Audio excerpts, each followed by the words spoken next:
Uma defesa sobre as palavras de João Calvino, parte 06, dia 4/7/2024. Mas longe de mim imaginar que Sião não contém nada além de cristãos calvinistas dentro de seus muros, ou que não haja ninguém salvo que não tenha nossas opiniões. As coisas mais atrozes foram ditas sobre o caráter e a condição espiritual de John Wesley, o moderno príncipe dos arminianos. Só posso dizer a respeito dele que, embora eu deteste muitas das doutrinas que ele pregou, ainda assim, pelo próprio homem, tenho uma reverência que não fica atrás de nenhum wesleyano.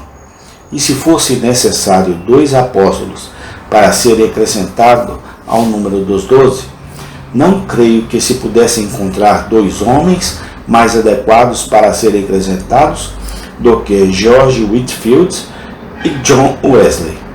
O caráter de John Wesley está além de toda imputação de autossacrifício, zelo, santidade e comunhão com Deus.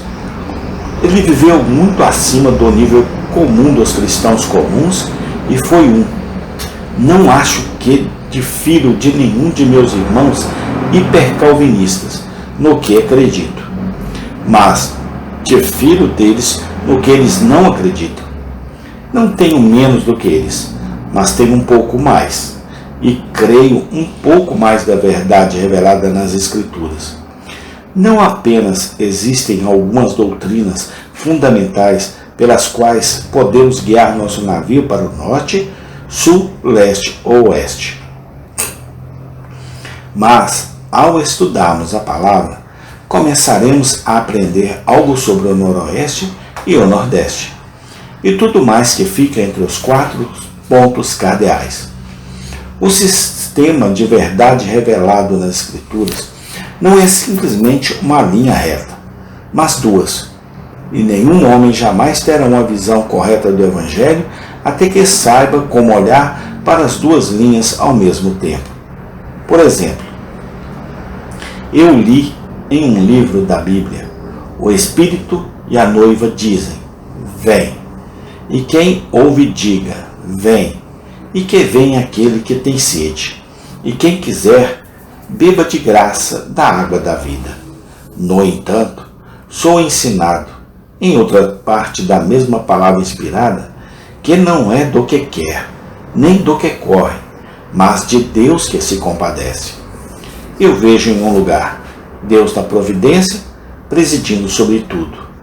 E ainda assim eu vejo e não posso deixar de ver que o homem age como lhe agrada e que Deus deixou suas ações em grande medida por conta própria.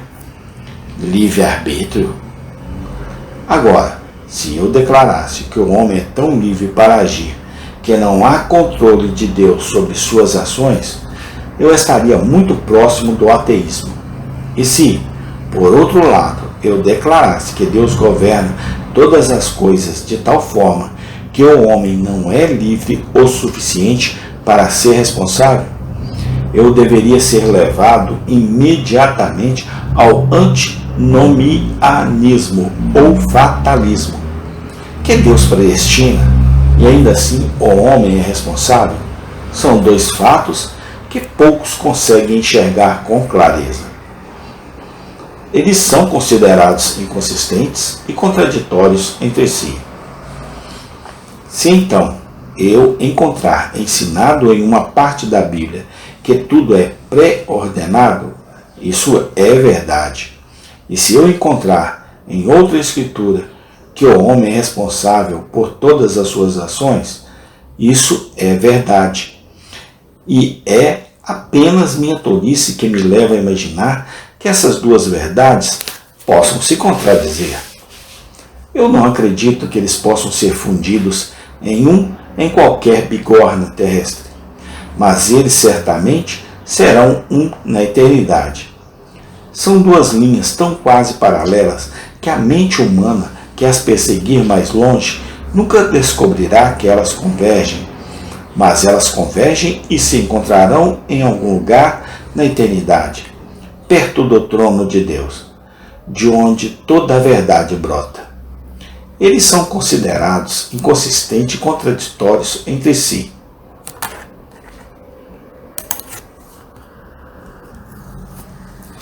Costuma-se dizer que as doutrinas em que acreditamos têm a tendência de nos levar ao pecado. Já ouvi afirmar de forma mais positiva que aquelas altas doutrinas que amamos e que encontramos nas Escrituras são licenciosas. Não sei quem terá a ousadia de fazer tal afirmação, quando consideram que o mais santo dos homens acreditou neles. Pergunto ao homem que ouça dizer que o calvinismo é uma religião licenciosa.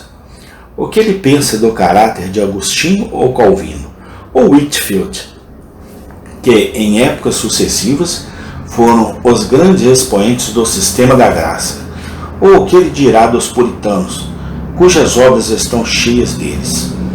Se um homem fosse arminiano naqueles dias, ele seria considerado o mais vil herege que respira. Mas agora somos vistos como hereges e eles como ortodoxos. Voltamos à velha escola. Podemos traçar nossa descendência dos apóstolos. E esse veio da graça gratuita, que permeia os sermãos dos batistas, que nos salvou como denominação. Se não fosse por isso, não estaríamos hoje onde estamos hoje. Podemos traçar uma linha de ouro até o próprio Jesus Cristo por meio de uma santa sucessão de pais poderosos que todos sustentaram essas verdades gloriosas. E podemos perguntar a respeito deles: onde você encontrará homens mais santos e melhores no mundo?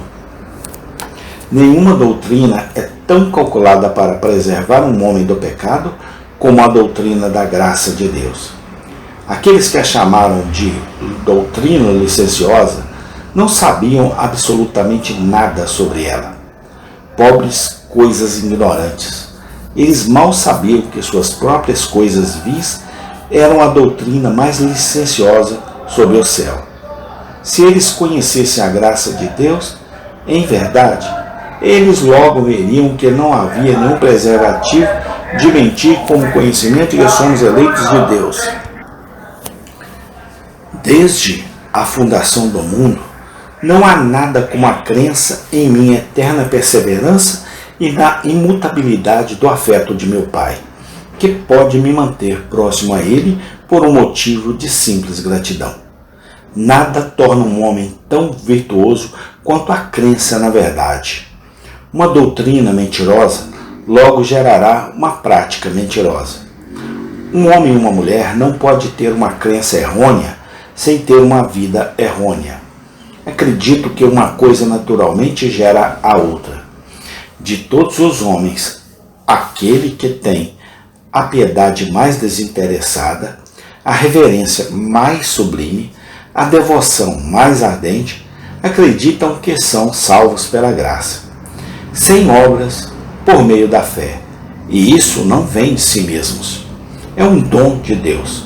Os cristãos devem prestar atenção e ver que sempre é assim. Amém. Aqui findou este nosso estudo. Obrigado a Deus pela tua graça maravilhosa. Obrigado a Deus por Jesus Cristo, teu Filho amado. Obrigado a Deus pelo teu Santo Espírito que nos conduz até Cristo para a salvação eterna, no nome do Senhor Jesus Cristo. Amém e amém.